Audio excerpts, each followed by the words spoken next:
Good evening, and thank you for being here in the midst of these challenging times. My name is Scout Meredith Best, and I am a student project manager at the Dickinson College's Clark Forum for Contemporary Issues. When we held Clark Forum events in person, we took a moment to acknowledge that the land on which we gathered belonged to indigenous peoples for centuries prior to European settlement. Currently, I am inhabiting the ancestral land of the Susquehannock, the Lenape, the Conestoga, the Haudenosaunee, the Shawnee, the Erie, and later the children of the Carlisle Indian Industrial School. I encourage everyone watching this evening's program to take a moment after our presentation to acknowledge the tribes whose traditional lands you currently inhabit. On behalf of Dickinson College's Clark Forum for Contemporary Issues and the Departments of English, Art and Art History, Environmental Studies, and the Film and Media Studies program, I would like to welcome you to tonight's event, Shale Play, Poems and Photographs from the Fracking Fields. In the last 15 years, the United States has become the world's largest producer of natural gas, overtaking its competitors and generating both praise and criticism. This increase in production is due, in large part, to fracking. This process, which consists of drilling deep into the oil-rich shale and releasing a cocktail of water and chemicals to force natural gas to the surface, has completely revolutionized America's capacity to produce natural gas, since it has become commercially viable in the 1990s. However, this process has also been linked to health problems, including migraines, cancer, skin disorders, and high-risk pregnancies. Additionally, in some places, the water supply has become so contaminated that people are able to light their tap water on fire. This topic is one that hits close to home for me. I'm from rural Somerset County, Pennsylvania, which currently has 17 active fracking wells. Of these, 10 are within 15 miles of my home. During the initial fracking boom, one of my family's closest neighbors had a fracking well set up on his land. I remember my parents' worried discussion about the potential contamination of our water supply, visits from gas company representatives, and most strikingly, flames from the well's flaring system, lighting up our clouds at night. While my family has luckily experienced no long-term impacts due to the proximity of fracking wells, many of our friends and neighbors across Pennsylvania have not been so lucky. So, without further ado, I would like to introduce tonight's speakers. Julia Kasdorf is a professor of English at Penn State University and the author of 4 books of poetry and a collection of her own essays. She has won numerous awards for her poetry, including the Agnes Lynch Starrett Poetry Prize, the Great Lake College's Association for New Writing, a Pushcart Prize, and a National Endowment for the Arts Fellowship in Poetry. Steven Rubin is a documentary photographer and a professor of art at Penn State University. He was previously a freelance photojournalist, and his photographs have been published in the New York Times Magazine, National Geographic, Time, and Newsweek. He has been awarded the Leica Medal of Excellence, a New York Foundation for the Arts Fellowship, and a Nieman Fellowship at Harvard, and an Alyssa Patterson Journalism Fellowship. There will be a question and answer session immediately following the program, so please type your questions into the live chat next to this YouTube video at any time. Please post questions only in the live chat feature. This is not the space for exchanging personal opinions during the presentation. Thank you for attending. You may both now begin. Hi, everybody. Thank you, Scout, for that, that great introduction. And I'm actually going to start us off. Sorry, I can't see everybody, but I'm sorry we can't be there with you in person, but we're all Zoomies now, I'm sure, and so we'll make the best of it. But I'm going to open up by just talking a little bit about fracking. I'll elaborate on Scout's great introduction about a brief description. So we're all fully aware. Some of you may be well aware of it, given some of your studies or personal experience. And then we'll talk a little bit about the evolution of our project, Shale Play. So I'll start by talking about some of my early, motivations and early processes, and then I will share a couple of images related to that. Then I'll turn things over to Julia, who'll talk about her start, her motivation and process, and then Julia will read some poems, and I'll be showing some photographs at the same time, so you get a sense of the project and the book. And then I think after about 45 minutes into this, we'll open it up for questions and hopefully have a great discussion. So I'm going to share my screen. And we'll take off here. So I'm hoping everybody can see this, and please let me know if not. So this is a picture of a well pad in Lycoming County here in Pennsylvania. And I'm starting with this image. Partly it is the image that is on the cover of our book, but it also serves another purpose, and that is that this is frequently how fracking is represented in images, in posters, right, where you have this very tall, very, very domineering drilling rig. Okay, so this is what we're seeing here. But it's important for us to understand, in terms of understanding what fracking really is, that this is not actually fracking itself. It's part of the process, but this is actually like the drilling phase. I wanted to briefly go over what the technical term fracking really applies to. So I'm sharing with you now an illustration. It's probably a little bit too benign to help us really understand the nature of the fracking process. But that drilling rig is what you see depicted in this illustration in the upper left corner, and where it's the process of drilling down into the earth, typically below the aquifer, down at least a mile below the surface. And that's the drilling that takes place. And then the hydraulic horizontal fracturing process is the turning of that drill bit to drill out horizontally, because you can see that here in this illustration. So that's the drilling process, but that's not actually fracking, right? So the fracking process is when you're putting down that drill bore, the millions of gallons of water, sand, and chemicals at very, very high pressure. And that very high pressure is what's fracturing the shale rock, which is there underneath the surface. And it's the fracturing of that rock which is releasing the gas, and that's what's coming back up to the surface and sometimes escaping into other places like the water. And that's actually the fracturing or the fracking that we're referring to. Okay, so just we're all clear on that. So here is an image of that very same well pad that I showed initially. This is during the fracking process, right? So you see these very large tanks, and you see no sign of that drilling rig. So I wanted to talk a little bit about fracking. As Scout was describing, it's something that's revolutionized energy in this country and other parts of the world. This picture was taken out in Butler County in western Pennsylvania. But just to give us an indication, reminder that fracking is not something that exists only in Pennsylvania, but it's really in almost 30 states in this country and other parts of the world. Okay, there are moratoriums presently in Vermont, in Maryland, and in New York State, and also in Washington State. But it's existing in about 30 states, almost 30 states across the country. So here's a map just to give you a sense of the shale basins, which are in brown, but also in purple you'll see the shale plays. And plays are essentially where you can find gas within the shale rock, right? So you can see up in the upper right part, the northeast part of the country, this is the Marcellus Shale. And you see it's actually the largest shale deposit in the country. Right. Okay. So here's a drawing that shows the Marcellus Shale in the states that it spans. So it catches a little piece of Virginia, West Virginia, Eastern Ohio, Pennsylvania, as well as New York State. Okay. And this is a rendering from the Frac Tracker, which gives an indication of where drilling wells are located in the state of Pennsylvania. So you can see it extends from the southwest, going north and then up to the northern tier and then into the northeast part of the state. It doesn't include the State College Bellefonte area where Julia and I are located, and doesn't include if you're located in Dickinson College in that part of the state. And just briefly, this is just a representation that's zoomed way out, so it doesn't give us a full picture. But the purple dots are representing these are drill sites. These are well sites in the country. In the state, and this is a little bit over 12,000 sites.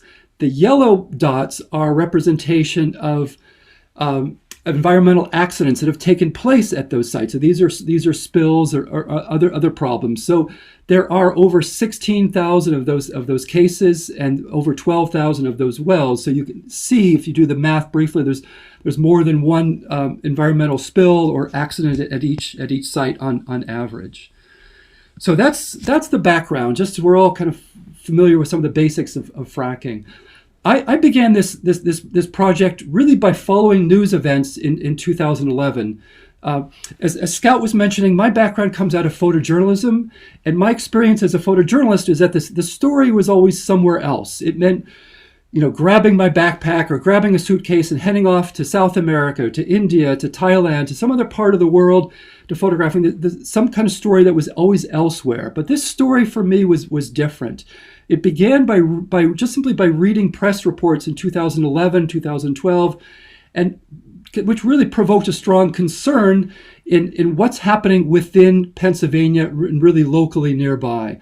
So I just simply began to wander. I just didn't quite know where to go. I was kind of confused and trying to make sense of this. I wanted to see it for myself. I wanted to figure out if this was something I could photograph. So I just began to go on hikes in state forests. I began to wander around, walking along country roads. I began to go looking around where I thought I might find frac sites. And I just found, for example, this is in a state forest up in Lycoming County. And suddenly just walking along in a nature trail, seeing evidence of fracking. So this was kind of disturbing, confusing to me, and I didn't quite know what to do with it. Walking around, driving around, I began to see some kind of evidence of fracking, finding trucks like this on some of the backcountry roads, not knowing what that meant, not knowing quite where it was going. I simply began to follow these trucks. And these trucks led me sometimes to frac sites. They led me to people. In this case, these are a couple of women who are working for a company that are painting some of the infrastructure green so that it supposedly has less of a more obvious, recognizable, or visible, I should say, footprint on the land. So it's trying to kind of obscure, or some people might say greenwash, some of the fracking sites here. So I found myself very interested in workers. I think I approached this project feeling like I was very concerned about its impact on water, was concerned potentially about its impact on the water I was drinking. But I was wondering, given my own environmental interests or concerns, why would someone go to work in this industry? What would motivate them? What prompted their desire to work in this field when I was, I think, kind of wary of being around it? So these are some of the early images I was doing. I didn't quite know where I was going with the project. I had nobody I was working with. I was not familiar with Julia previously. Didn't know her work, even though we're both colleagues at Penn State. But I just began to try to tell the story as best I could, just by exploring different angles of it. These are students at Westmoreland Community College on graduation day, and they were in their field related to kind of shale, learning about Marcellus Shale, and so they got to go to a frac site and watch the drilling in process. So I began to photograph workers. I began to photograph students who were wanting to go into this industry, and I also began to photograph people who are opposed, people who are protesting the rise of fracking in Pennsylvania. And I was very focused on this sort of very kind of polemical charge to the issue. This is a protest in Washington, D.C. that I drove down to just to try to document. And this is back in 2012 as well. And this in 2014 was actually a pro-fracking rally in Harrisburg, sponsored by the industry. So I think at the time I was very interested in this very kind of black and white, polemical, it's good, it's evil, that kind of approach. And I think in time I came to realize that there's so much more to this story. And I realized that I wanted to do more with this work than just simply present it in terms of being a polemical issue. And that's when ultimately that I came to meet Julia at Penn State and learn about the work that she was also doing independently about fracking at this time. So that's sort of the brief nutshell of how we began to work together. But at this point, I'd like to turn it over to Julia, who will talk about her own process. Okay, and I have I have no photographs, so you're just going to get me, and then you'll get some poems too. So first of all, I'll say that I grew up in southwestern Pennsylvania in Westmoreland County during the 1970s, which was a time of strip mining there. It was sort of the end of the steel mills. And pretty much I just wanted to get out of there and pursue beauty elsewhere. And I did. And I became a poet, and I was hired here at Penn State to teach creative writing. And I published a few books of lyric poems based on memory, based on place, thinking about place. I mean, the kinds of things that American poets write about. But it wasn't until 2011 that I taught a course in documentary poetry. And I'll just say very briefly, documentary poetry is a stream in American literature that was very strong in the 1930s, and it's kind of come back in the last 10 or 15 years, very strong again. It combines the aesthetic values of poetry, precise language, vivid imagery, attention to sound, concision, together with the ethics that we associate with good journalism, evidence, investigation. And meantime, I'm teaching this class in documentary poetry. I'm living in the little town of Bellefonte, population 6,000, which is about 10 miles from State College. We get all of our drinking water from a big spring in the center of town. In about 2010, the Borough Council sold water from our spring to the company that was fracking up on Snowshoe, up on the Allegheny Plateau. And so for a long time, there was just an endless parade of trucks going through downtown Bellefonte. But honestly, I didn't pay that much attention to it. Also, about a mile from my house, they put in a 36-inch transmission pipeline for pressurized natural gas that was being sent from storage fields in northern Pennsylvania down to markets in the east and south of where we live. It wasn't until, I think, the spring of 2012, maybe the fall of, I'm not even sure, fall of 2011, I was on the back of my husband's motorcycle, and we were going up Route 15, which you all will know in Carlisle. But we were heading up toward Ithaca, New York. And on the side of the mountain there, I saw all this activity that I couldn't understand. It's a little bit like that sense of bewilderment that Steven talked about when you're in the forest and suddenly you see these things that are very industrial and don't seem to belong in the landscape. And it was shocking to me. I couldn't figure out what it was, even having grown up around steel and coal and coke. This was something else. And so we stopped at a restaurant, and we just asked the waitresses, "What is this?" And they said, "This is fracking. This is natural gas development." And we're fine with it, because actually this past winter, we didn't have to lay anybody off at the restaurant here. And that was really the beginning for me, of this investigation that had less to do. Initially, it just had to do with showing up and looking and listening. And as I became more and more curious, I started reading. At that time, there were a few books about fracking that had been published. I started reading websites, all kinds of activist websites, industry websites, trying to piece together what it meant. And I really tried to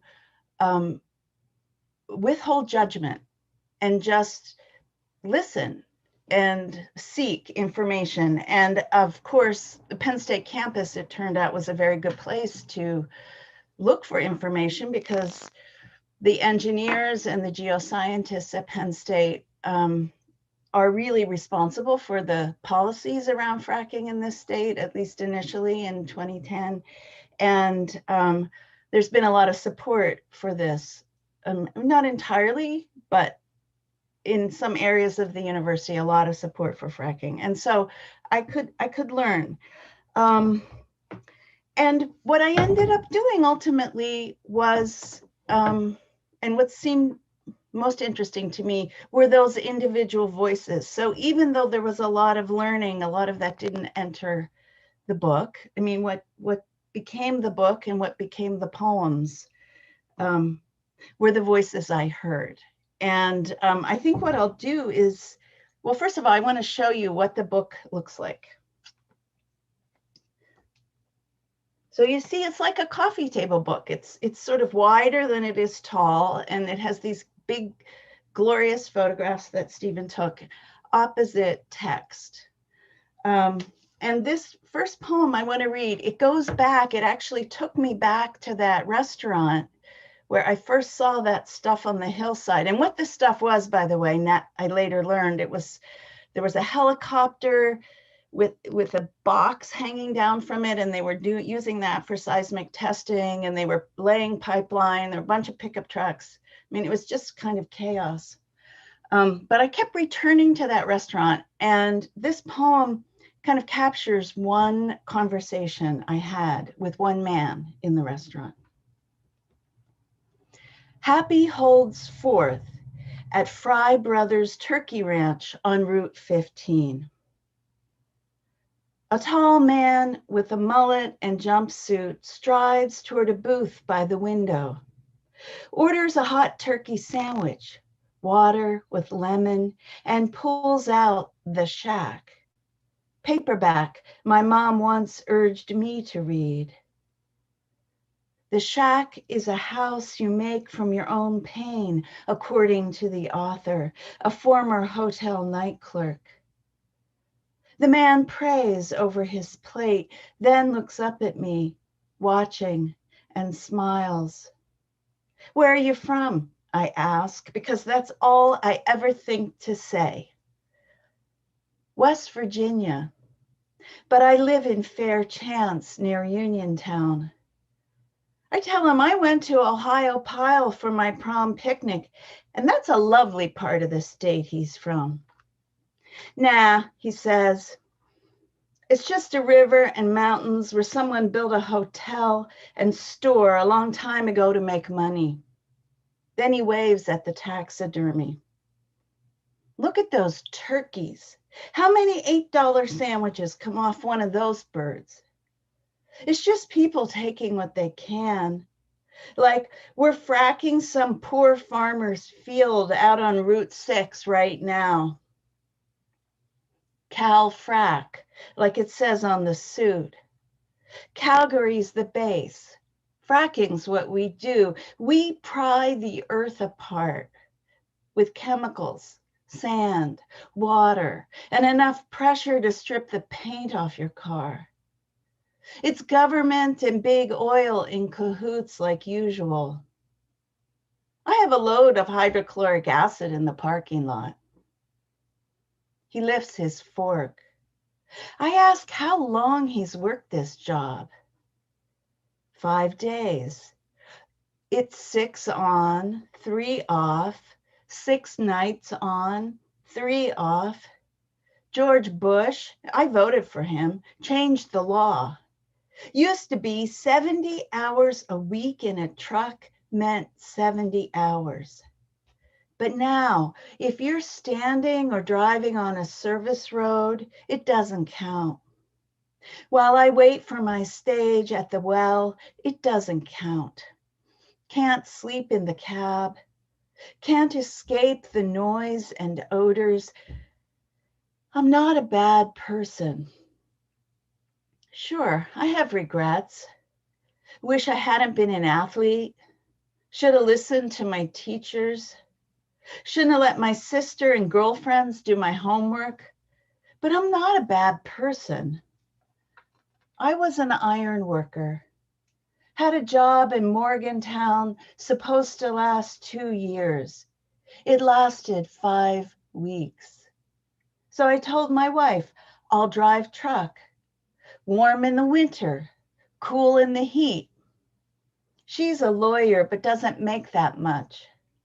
Public defender, she says everyone deserves a fair trial. But look, what we're doing out here is not good. I sit forever in the cab and pray, take me now. Are you a Christian? I'm sorry. It's just, I'm so tired. The poison that comes up, they pump it back into the wells. It might seem okay now, but what's to say it'll stay put for 2 years or 10? Or how about when our grandchildren grow up? You ever read The Shack? It's my life, the first 5 chapters. I read them over and over. My nickname's Happy. Happy, I tell him. Your lunch must be cold by now. See what I've done?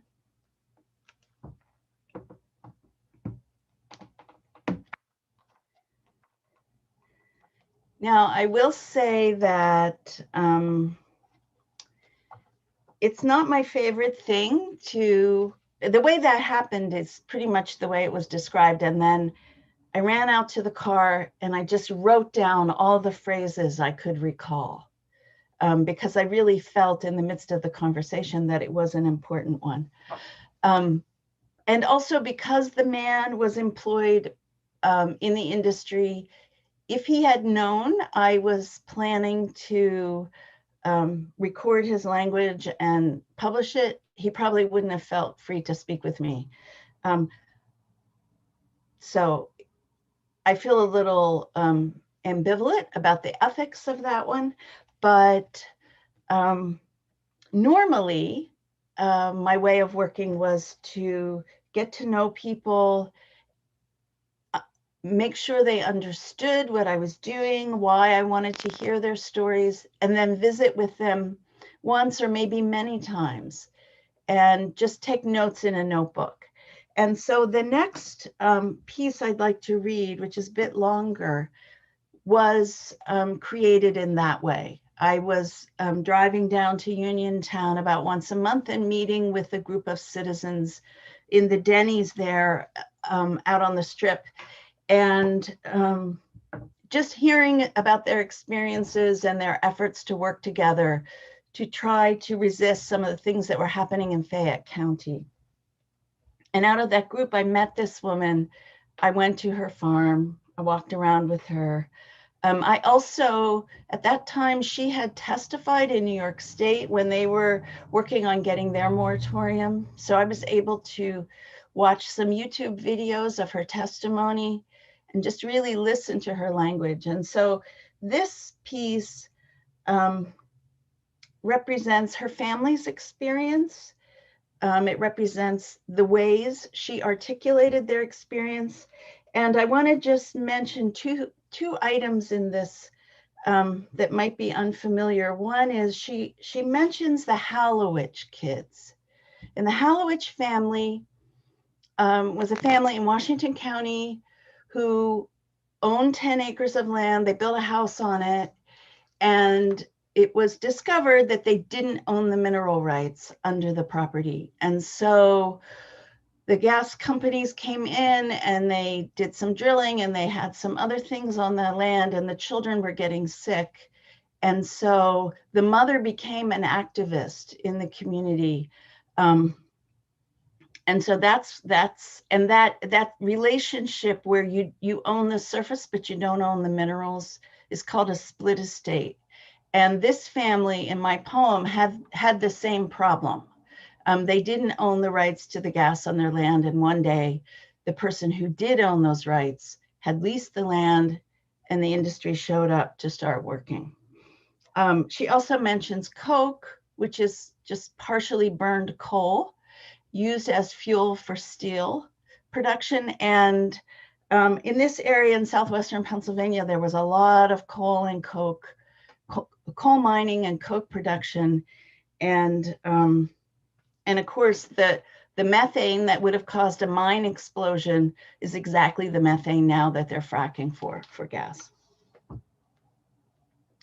A mother near the west. Oh, and I'll say too, before I start, when Steven shows the photographs, These are all of their property. That's their house back there. Those are their horses. And the other photograph too. A mother near the West Virginia line considers the public health. The industry thinks I'm too dumb to back down. They don't know I do this for my mom and dad. They were 69 and 71.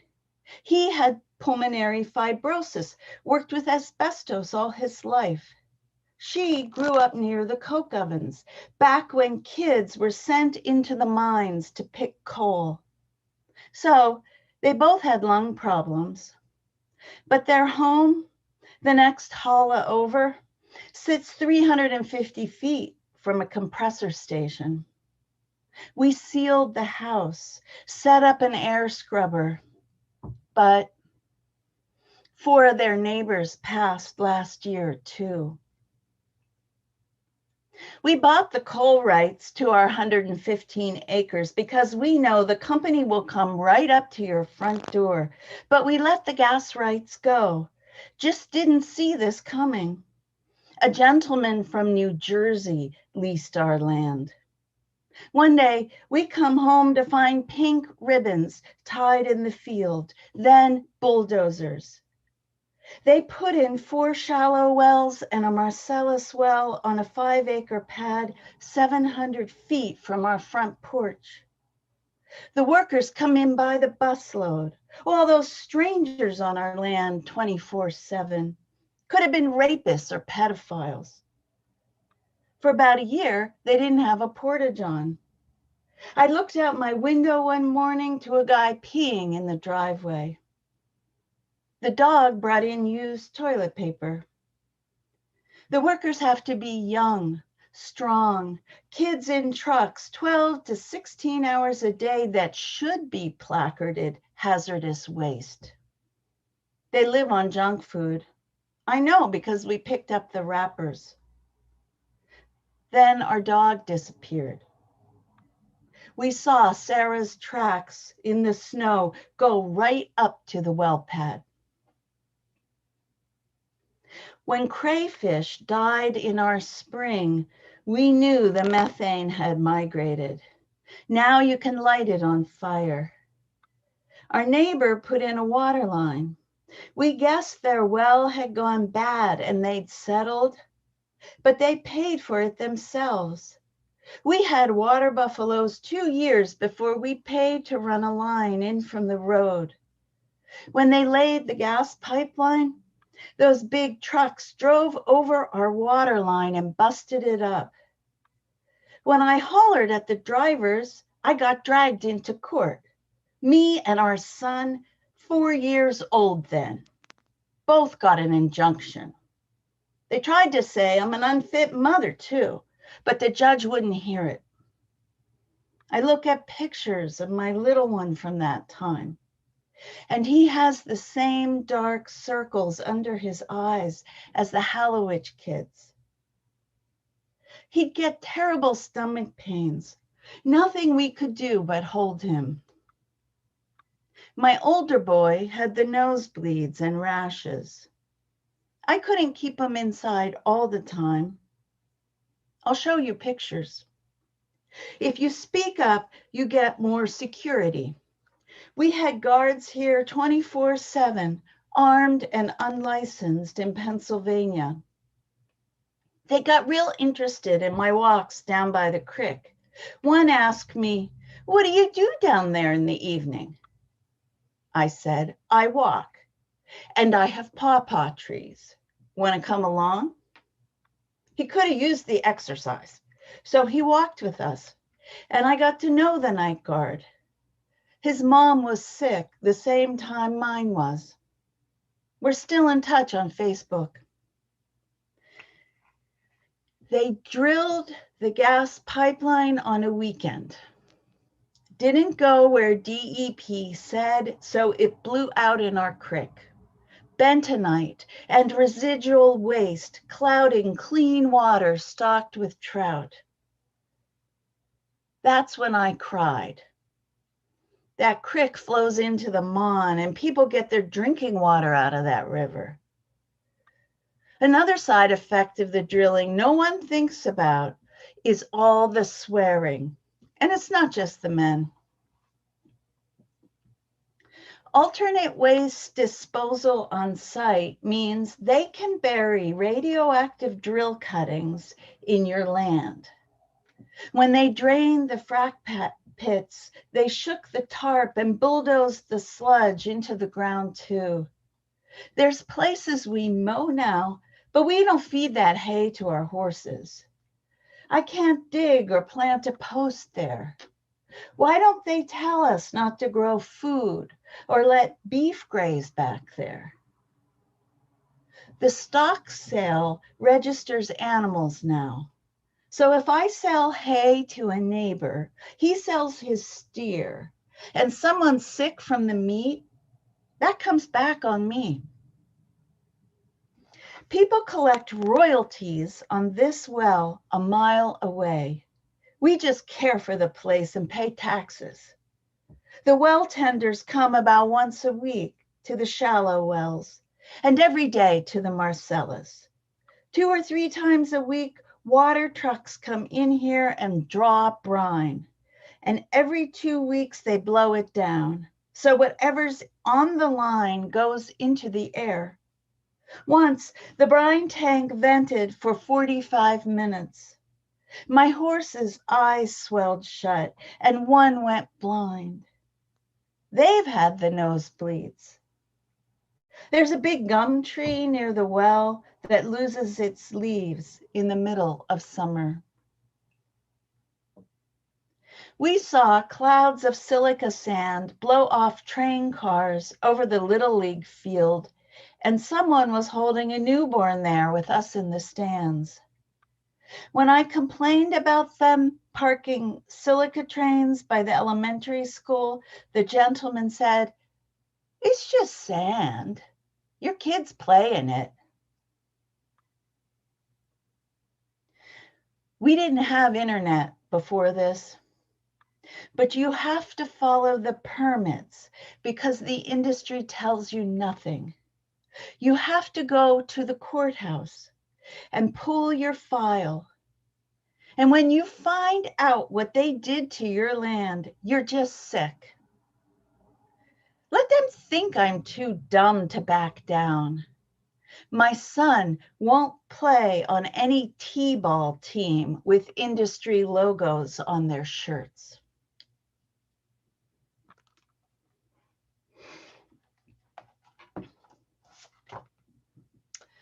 Okay, and I'm gonna conclude with one more shorter poem that is created in a very different way. You know, those first 2 were essentially monologues. It was one voice speaking. Someone from the industry and a landowner whose place was really assaulted by the industry. This poem is more like a collage. So it includes bits of text from many, many different sources. I mean, one of the things I was curious about was how this industrial process that has changed so many communities, how it's also changing language in those places. Like one of the things I heard early on was that there was a chain restaurant in Williamsport they were calling the Fracker Barrel. So just things like that, like how the presence of this industry is entering people's language and their imaginations that way. So this poem has T-shirt slogans, it has bumper stickers, it has, it mentions something I found on the internet, and then it ends with a little fragment of a conversation I had with a student on the Penn State campus. And the occasion of the poem was my learning that what we think of as the spelling for fracking or frack, which was on the poster that you saw for this evening's event, F-R-A-C-K, is actually the product of those activists, those posters that Steven showed you earlier in the evening, those handmade posters where people spelled it that way. The industry spelling, the real spelling is FRAC because it's short for fracture. But of course, you add the K to that and it becomes a different kind of word. F word. Without the K, it looks less violent. Water pressure creates fractures that allow oil and gas to escape as if they were trapped under tight regulatory control. Blame the fractivists, fracademics. A bumper sticker claims, "I'm surrounded by gas holes." Frack her till she blows, says the t-shirt stretched over a roughneck's belly at the Williamsport Wegmans. Frackville, PA, named for Daniel Frack, Vrack, from Middle Low German, greedy, stingy, damaged, useless. Are you going to say what the word suggests? A student timidly asks. To women, I mean? Fracket, a sophomore explains, is that hoodie worn over a spaghetti strap dress to a frat house. An old jacket that won't matter if it gets stolen or left behind on a flagstone patio, splattered with someone else's vomit.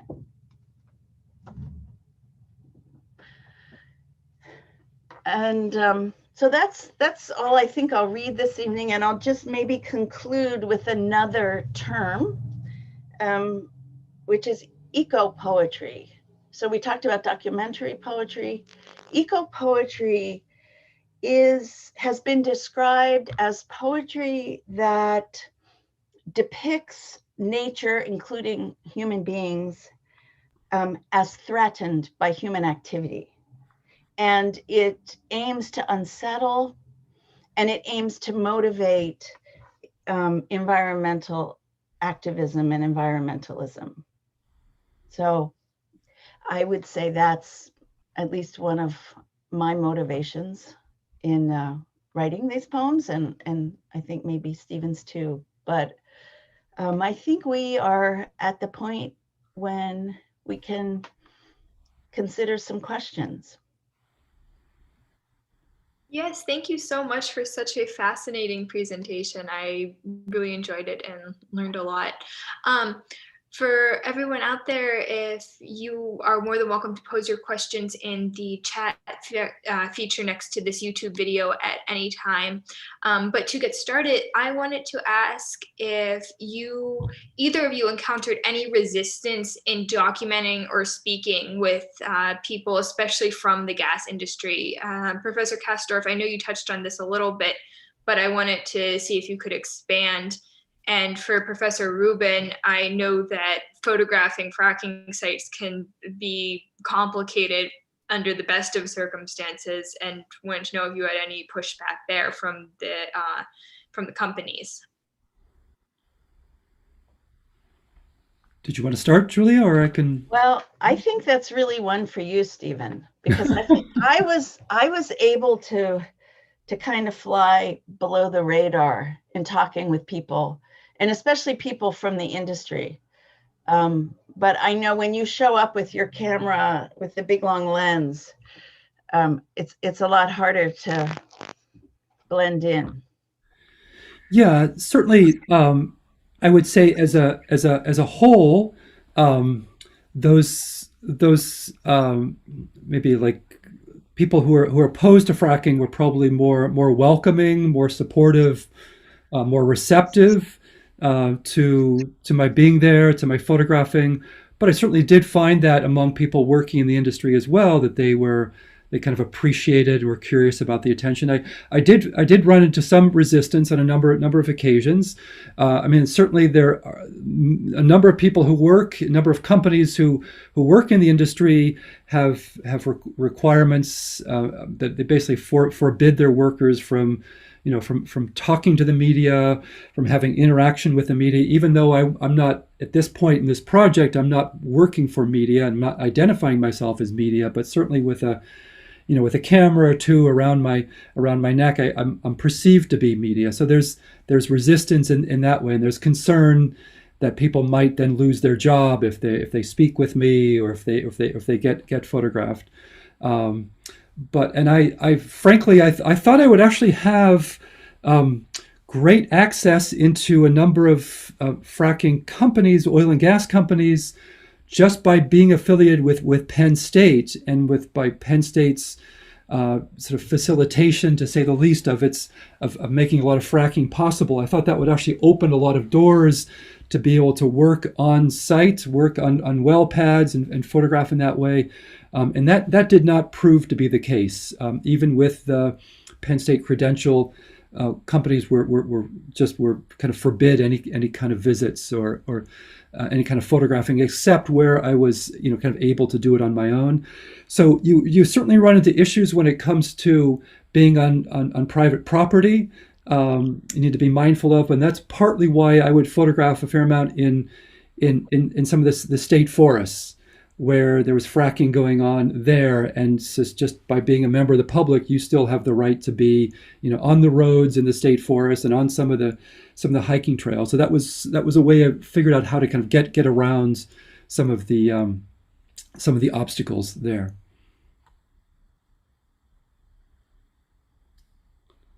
Great, thank you so much. Our next question is from a viewer who first thanks you for the wonderful presentation, and mentions the similarities between your project. They note that Eliza Griswold, Amity and Prosperity, and wants to know if that association has come up much in conversations about your project.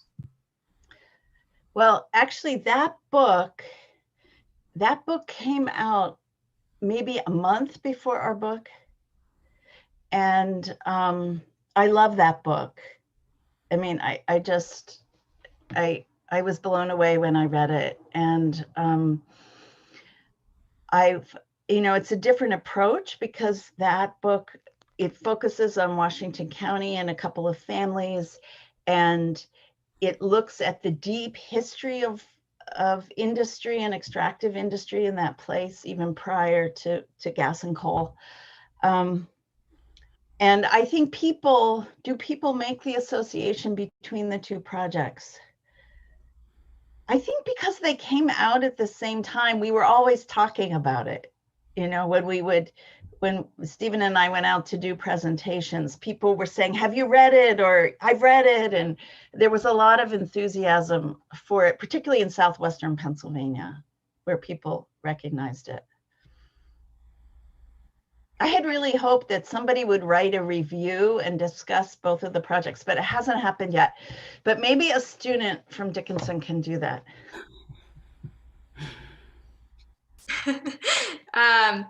Our next question is, fracking and infrastructures are often justified using narratives of nationalism, particularly in relation to energy independence. Through your engagements, did any nationalistic ideas emerge? Ooh.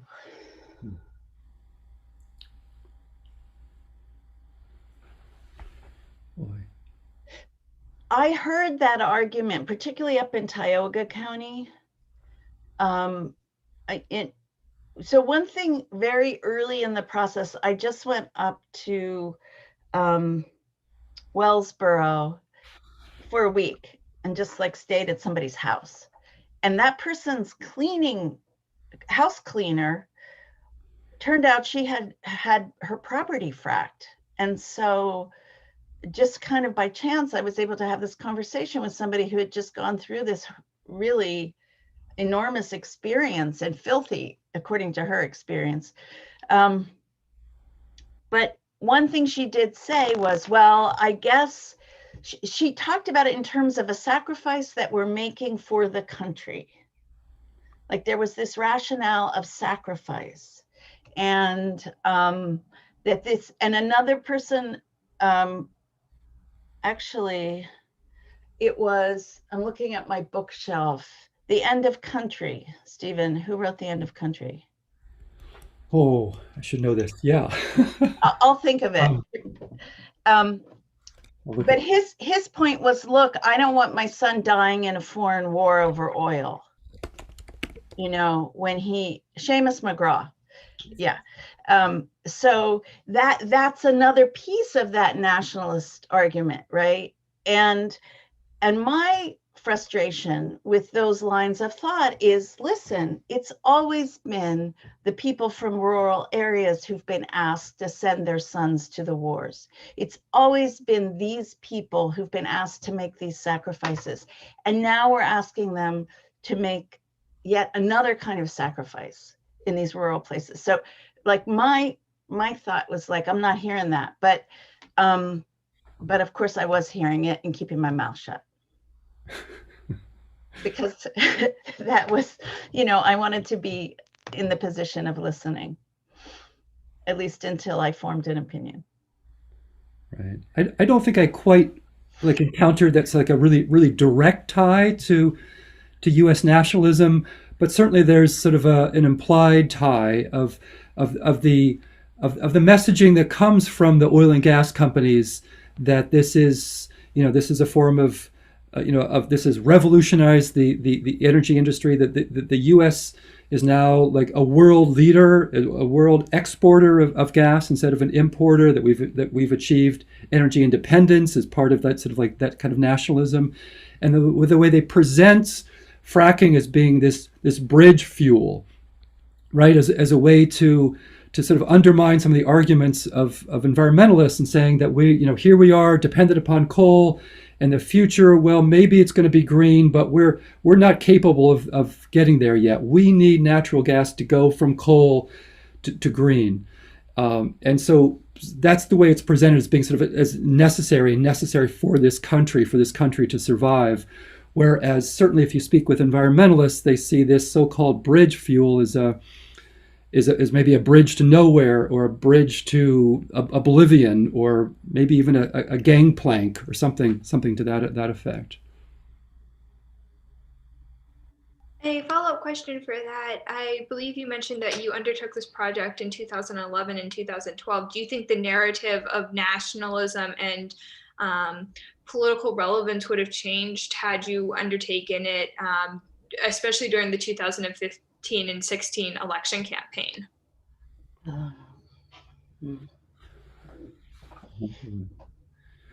Well, we were still working on the project at that time, right? So it began early 2011, 2012. Julie and I learned of each other's work in 2014, continued working on the project through pretty much 2016 into some of 2017. The book was published in 2018. So there is some overlap, and certainly saw a lot more Trump signs and pro-coal signs as we got closer to that election cycle. Yeah. Right. And the areas that we focused on went heavily for Trump in that election, like between 60 and 70%. Thank you. Our next question is, are either of you familiar with the idea of man camps? Our questioner asked that they know that they pop up around fossil fuel sites, but are they specific to fracking or any other industries? When I was up in Wellsboro, I was there after the real push, when they couldn't contain all the workers. So it wasn't the most dense time, but I saw places where people had just kind of constructed overnight trailer parks, and they were full of these large campers. And a lot of the itinerant workers were living in these campers, and they referred to those as man camps. but I think that anytime you have this kind of itinerant labor, and you have people, mostly men, who have to migrate from their homes. I mean, I've just been reading, I was just in Florida, and I Googled Florida and slavery. And one of the first things that came up was a contemporary article about the tomatoes we eat in the winter. That the people who pick those tomatoes are essentially living in man camps, and many of them are held captive. So I think like there's something about these kinds of itinerant jobs that people take because they want or need the money, and they have to travel away from home. And so it's that sense of like dislocation, migration, and it's usually mostly men. And I would just add that while I don't think I ever really saw those kind of sort of impromptu, kind of haphazard kind of assembly of trailers and sort of that kind of a man camp, certainly experienced it in the hotels in these regions. Some of the hotels that would pop up practically overnight like mushrooms during the boom, during the early periods of the boom, where there was just seemed to be kind of endless growth. And you'd look in the parking lot, and the parking lot were just filled with white pickups, right? And so it kind of created those hotels became almost like man camps. I would say. Probably don't look like that much today, though. Thank you so much. And for our last question, are you planning to do any follow-up, or do you have any desire to do any follow-up with any of the folks that you interviewed or any of the sites that you photographed? Well, certainly when the book came out, we shared the book with the people who are in the book, and traveled to their communities and gave readings and exhibitions and talks and things like that. I think it would be an important time to try to do a follow up in many ways, but I think our focus is sort of shifted, but also still kind of connected to this project. I don't know, Julia, if you want to talk about the work we're doing now. Yeah. I mean, one of the ironies of this fracking project was that I was really aware of the fact that I was jumping in my car and driving 3 hours to southwestern Pennsylvania all the time. That felt a little hypocritical. And that's one reason that, and the thing that changed me the most probably about that project, this fracking project, was it made me realize how much I really care about the landscape and the land around where I live and where I grew up, and like to understand it and understand people's relationships with it. And that led to thinking about the current work we're doing, and it's been difficult with the pandemic, but to talk with people who are engaged in some form of agricultural activity within like a 30-mile radius of where we live. So it's really extremely local, and it's surprising how the range and variety of different kinds of farmers who are living nearby us, and the challenges they're facing because of, extreme weather, and then the pandemic most recently. Right. So part of the connection of the farming project to the fracking project is through our meeting farmers, or meeting people who have land, and the challenges, just the challenges of economic survival in parts of rural Pennsylvania, and that being in this sort of pressure cooker of a decision of feeling like the only way to keep the farm or to keep your land, given the economic challenges, would be to lease your land, right? So in some cases people could keep their farm, or at least kind of live to see another day in their communities. So that's part of the connection, I think, of that kind of connection to the land and to farming that we make in this work. Although the work is located, it's very local in areas where there's not fracking going on, but there's still a connection to the previous work.